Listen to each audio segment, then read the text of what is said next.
शाबाश।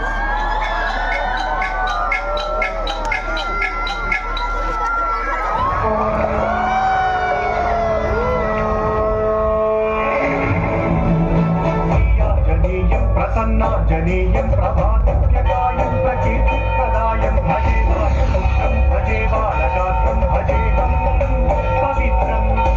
అది రామాయణ మహాయుద్ధం భీకరంగా సాగుతున్న తరుణం.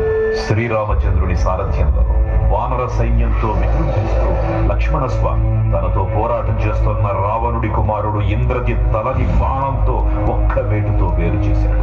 ఇంద్రజిత్ మరణ వార్త విన్న రావణుడు ఆవేశంతో ఊగిపోయాడు. ప్రతీకారం కోసం పాతాళ లోకాధిపతి తన సోదరుడు అయినటువంటి మహిరావణుడి సహకారం కోరాడు.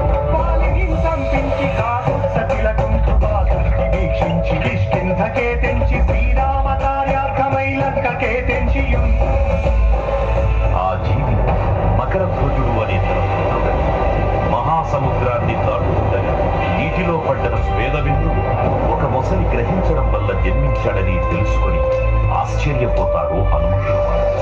బ్రహ్మాండమైనట్టి ఆ శక్తిని వైచి ఆ లక్ష్మణం మూర్తనం దింపగానప్పుడెంపురానందమయ్యుండ నవ్వేళ నుండి భీషణువేడు నందోడు వచ్చి పట్టాభిషేకంబు చేయించి సీతామహాదేవి నుండెచ్చి శ్రీరామునిచ్చి అంతన్నయోచి